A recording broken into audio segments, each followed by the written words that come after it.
Hey guys, so I'm here to walk you through how I built this adjustable tripod mounted easel out of a piece of 1x2 red oak that I got from Lowe's. It doesn't take a long time. I decided to go the home built route because I need a lot of plein air practice, and a lot of the setups I was finding that would suit the needs that I have started at over $100. This one I built for about, let's see, the lumber was $13, and then after the hardware I would say it was probably maybe $20. So about $20 in 2 hours worth of work. I got this baby. I'll walk you through it. So the first thing I'm doing is marking out two 18-inch long pieces. These are going to act like the rails for my easel. So next I've measured the space that the rails are going to need in order for my carriage bolts to move freely up and down. So these are going to have a piece of wood that they're going to be attached to, and that's going to slide up and down, and that's going to act as this top and the bottom for my canvas.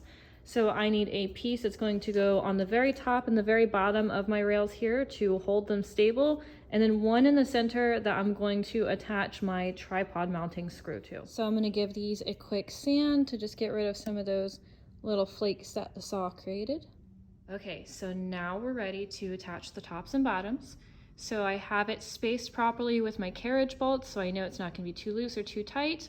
And I have the pieces clamped onto the top and bottom, as well as the crossbar, or sorry, the rails clamped to the table. Everything's nice and secure, so I'm going to drill the pilot holes and then drive a screw into either side. Okay, so now I have my rail frame built. It's going to be facing like that and allow my canvas slides to go up and down to adjust to whatever canvas size I need.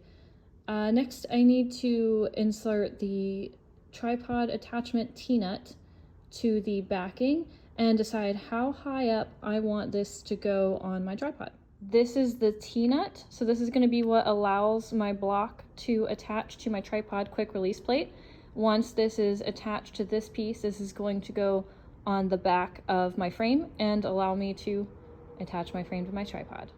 Okay, so I've got it mounted to my tripod. I put the mounting bracket just directly in the middle so that I can have different options when I'm out in the field working for height that I want to work with.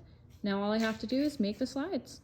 So I am going to have to drill holes for the carriage bolts to go through in the middle of these pieces. So I decided it's actually going to be easier to do that before they're cut so that I have more room to clamp it onto the table. So I'm going to go ahead and do that step now. Okay, so I have my slide drilled and cut. It's going to use a carriage bolt as the carrier system, and there's going to be a wing nut on the back of each one to tighten it. But I've decided I'm also going to put little stabilizer blocks on either side. So I've cut and sanded these. Now I'm just going to glue and nail those in place, nailing them on the back side so it doesn't show through on the front. And here is my finished home-built plein air setup.